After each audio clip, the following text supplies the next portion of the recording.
maalmaha ka mid ah ayaa waxa uu tagay tuulo arrin la yaab la samaysa tuuladan iyadahay markay dadku dhintaan waxa ay ku qoraan taariikh nololeedkiisii marka qofka la qorayay maalintaas uu dhashay ilaa maalintaas uu dhintay waxaan ahayn sidii dhabta ahayd salaano kale oday konton jira ayaa waxa loo qorayaa 2013 uu dhashay waxaan u dhintay 2016 waa 3 sano kaliya ninkan isaga arrintaas la yaab dadkii odayaasha buu sheegay wuxuu ku yiri arrintan iyada himaana been ahayn ad ka been abuuranaysan dadkii dhintay ka daaya waxa ku dhahdeen shafiiqow anagu sidaa uma dhaqano qofka waxaan u xisaabinaa tirada sanadada ee ummadiisa iyo dadkiisa wax ku soo kordhiyay waxna u qabanay bimaana qofka sanadada dhabta loo xisaabinaya in xisaabinay inuu dhashay uu dhintay waa intuu ku noolaa ama uu ku jiray hawl iyo mashruuc iyo arrin dadkiisa iyo ummadiisa wax ku qabanay ساوجد هذه لبا سنة قفك وحقبناي ولا بتشر هدو 5 سنة حقبناي وشنشر هدو كنت سنة حقبناي دتكي سنة وشنشر وكنت نشر ساوجد هل كاس مركات كي اكتبوني كويل هذا ده أنا قرينا وصح يعني لا يابن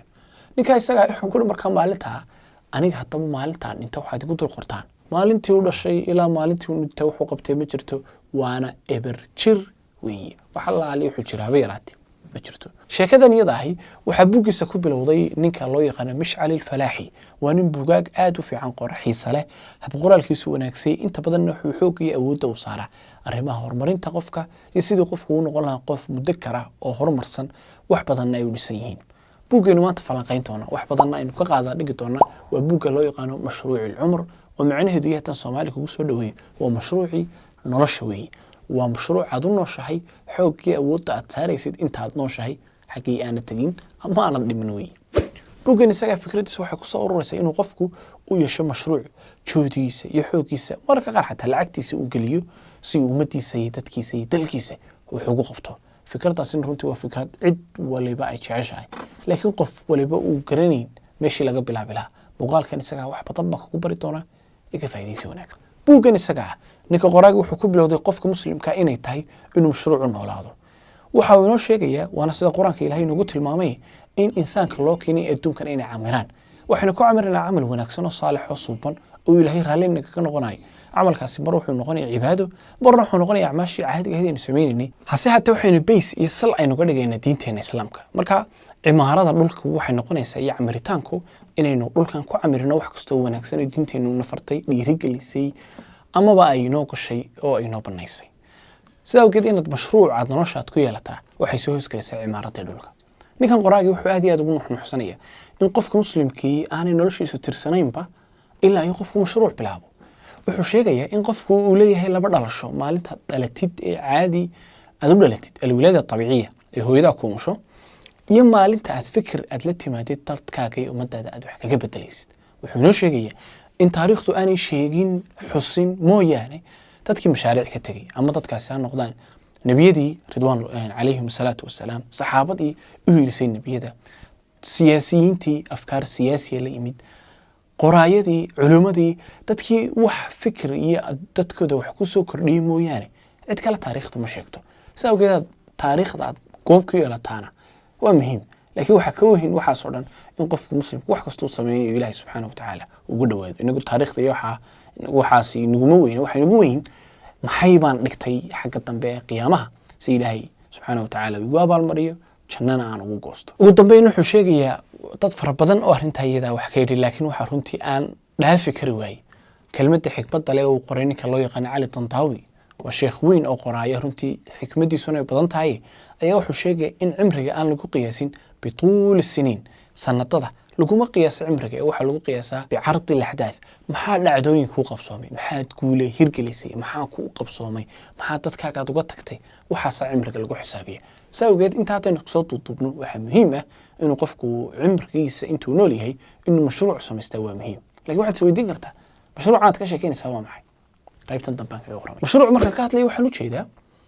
waa arrin kasta oo qofku uu sameyn karo adiga sameyn karo uma baahnid hay'ad iyo dawlad cid kale ku garab gashay haday kula yimaadaan taageero waa muhiim way fiicantay laakiin waa waxaad adigu qaban kartid waa fikir maskaxdaada in badan ku soo noqnoqday waa bog aad arkaysid in bulshadaadu ay ka bugto waa meel aad arkaysid in bulshadaadu ay ka maran tahay dabeedna halkaas xoogii awoodda aad saaraysaa adigoo marka horeba eegaya karti waxaan ma u leedahay mise uma leedahay. marka haddaad tahay nin tusaale ahaan oo kale heshiisiinta dadka ku wanaagsan dabeed waxaad mashruuc ka dhiganaysaa in cid kastoo islaysa amaba qabaa'il ama dowlado amaba gobollo cid kastoo islaysa inaad dhexdhexaadiso.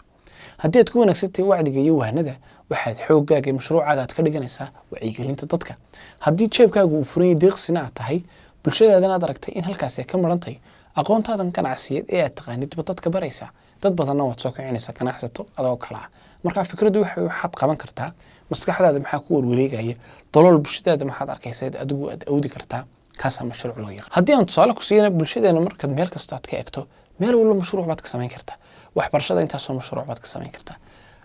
wacyigelinta, caafimaadka, siyaasadda, arrimaha bulshada, dhaqaalaha, meel walba mashruuc baad ka samayn kartaa. mashruucaasoo adigu aad hal abuuraysid, adigu aad noqonaysid waxa weeye garaanta wareejinaysa, adigu aad noqonaysid qofka ka dambeeya, waxa weeye adigu aad ogtahay hadafkii halkaad ku socoto,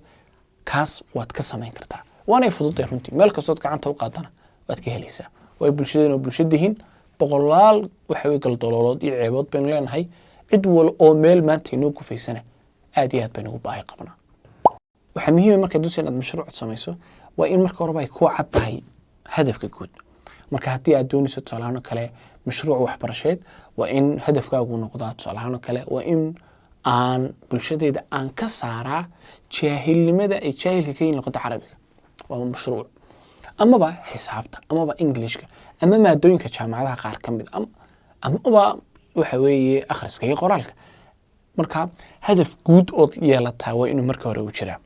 taas waa fikraddii guud. fikradda guud ayaad u jajabinaysaa ahdaaf waaweyn. marka waxaad leedahay tusaale ahaan oo kale 3 sano soo socda waxaan rabaa inaan halka aan gaadho in aan waxa weeye aan jaahilnimada aan ka saaro 3,000 oo qof. dabeedna kadib mashruuc baad jabinaysaa sanadkan maxaan 3,000 oo qof aan ka qaban karaa. kadib haddana waxaad u jajabinaysaa bil kastaba imsa qof baan mashruuca isaga ah aanu samayn karaa amaba halkaan ka saacidi karaa. marka fikradda guud samayso, ahdaaf waaweyn dejiso 3 sano kadibna sanad walba maxaa kugu soo beegmay, sii jajabi bil walba maxaa kugu soo beegmay, sii jajabi toddobaad walba maxaa kugu sii beegmay. marka halkaa markaynu ka eegno mashruucdii in laad samaysaa wax badanba uma baahna qorshe badan uma baahna waxa weeye khidad iyo balaan 10 page oo aan cidi akhriyi doonin hadhow markaad dejiso. bes waxaad u baahan tahay in fikradda guud ee rabto inaad hirgeliso sanad walba maxaad isleedahay qabo, bil walba maxaa kaaga soo beegmay. ugu dambeyn ninkan qoraaga wuxuu nasaynaya fikrada guud oo kaa saacidaya in mashruucaagu uu hirgalo ku guulaysatid insha allahu tacaala uu noqdo mid midho dhal leh. waa marka koobaad waa in hadafka aad u samaynaysa niyadaadu ay ahaataa niyad wanaagsan. bimacnaa waa in ilaahay dartii ay ka ahaataa, in ummadda muslimiinta aad wuxuu qabato waa inay ka ahaataa. waa in mashruucaagu ku salaysan yahay labada fikradood. fikradda ilaahay ugu dhowow, ummadaadana wuxuu qabo. haddii markaa adoo hadafkaagu ka yahay faa'iidooyinka qaar ay kaa soo galaan sida faa'iidooyin lacageed oo kale, waxa mashruucaagii waxbarasho ayaaba waxa weeye dad aad heshay ku dhahdo waxbaan kugu siinaynaa, wax mushkilada ma leh, iskana hor iman maayaan. laakiin hadafkaaga koowaad waa inuu adduunyo noqon. 2 waa in adiga xidhiidhka adiga iyo ilaahay ku dhaxeeya wanaagsanaada. waxaynu ognahay meel kastoo macsidu gasho way baabisaa. wax kastoo macsidu waxa weeye ay dhex gasho way baabisaa.